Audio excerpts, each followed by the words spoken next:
காலையில ஒரு 5:30 மணிக்கெல்லாம் கிளம்பி பல்ல விளக்கிட்டு நேரா டீ கடைக்கு சைக்கிள விட்டேன். நண்பர்களே நாய் திரும்ப துரத்த ஆரம்பிச்சிருச்சு.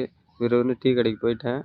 அப்புறம் எப்பவும் போல ஒரு டீயை குடிச்சிட்டு நேராக ஸ்டேடியத்துக்கு சைக்கிளை விட்டேன். அப்புறம் நேற்று மாதிரி தான் ஒரே ஒரு ரவுண்டு தான் ரன்னிங் போனேன். நேற்று நைட்டு மழை பெஞ்சனால ரொம்ப தண்ணியாக இருந்துச்சு நண்பர்களே. அதான் சுற்றி சுற்றி போக வேண்டியதாக இருக்குது ரன்னிங் போயிட்டு இருக்கும்போது தான் ஒரு இடத்த கண்டுபிடிச்சேன். ஸ்கில் ப்ராக்டிஸ் பண்ணுறதுக்கு இந்த இடம் நல்லா இருக்கும்னு நினைக்கிறேன். நீங்களே பாருங்கள் இந்த இடத்த. அப்புறம் இது காலிஸ்தானிக் சேலஞ்ச் பண்ணுறதுல டே 31 வீடியோ தான் பார்க்க போகிறோம். இன்றைக்கி அது இல்லாமல் ஸ்கில் ப்ராக்டிஸ் தான் பண்ணிகிட்டு இருந்தோம் ஃபுல்லாக. அப்புறம் என்ன ஸ்கில்ரா ப்ராக்டிஸ் பண்ணிட்டு இருந்தீங்கன்னு கேட்டிங்கன்னா, இன்றைக்கி ஃப்ராக் ஹோல்டு தான் ஃபஸ்ட்டு பண்ணிகிட்டு இருந்தேன். அதுக்கப்புறம் தான் ஹேண்ட் சளி வேறு பிடிச்சிக்கிச்சு. அதனால் வாய்ஸ் ஓவரும் சரியாக கொடுக்க முடியல. அப்புறம் இடையில 2 நாள் கேப் விட்டனால திரும்பவும் ஹேண்ட் ஸ்டாண்டு கையை விட்டு போயிடுச்சு. அப்புறம் ரொம்ப நேரம் ஹேண்ட் ஸ்டாண்டு ட்ரை பண்ணிட்டே தான் இருந்தேன் நண்பர்களே. திரும்ப இன்றைக்கி ஃபுல்லாகவே ஹேண்ட் ஸ்டாண்ட் மட்டும்தான் ட்ரை பண்ணிகிட்டே இருந்தேன்.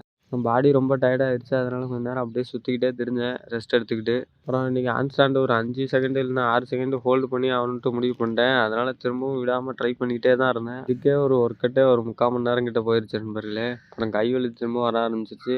அப்புறமும் விடாமல் திரும்பவும் ப்ராக்டிஸ் பண்ணிட்டே இருந்தேன். கடைசியாக ஒரு வழியாக ஹேண்ட் ஸ்டாண்டு வந்துருச்சு. அப்புறம் கொஞ்சம் வீடியோ ஃபன்னாக கொண்டு போ அப்படின்றாங்க. ஃபன்னாக கொண்டு போகிறதுக்கு எந்த தேவையும் வரல எனக்கு. வந்துச்சுன்னா மேபி நான் ஃபன்னாக போட ட்ரை பண்ணுறேன். வேலைக்கு போகிறதுக்கும் அதுக்கப்புறம் ஸ்டேடியத்துக்கு வந்து ஒர்க் அவுட் பண்ணி அதை வீடியோ எடுத்து ரெக்கார்ட் பண்ணி அப்லோட் பண்ணுறதுக்கும் தான் நேரம் கரெக்டாக இருக்குது. அப்புறம் நம்ம வீடியோ பொறுத்த வரைக்கும் ஃபன்னாக எந்த மூமெண்ட்டும் எடுத்து போட முடியாது.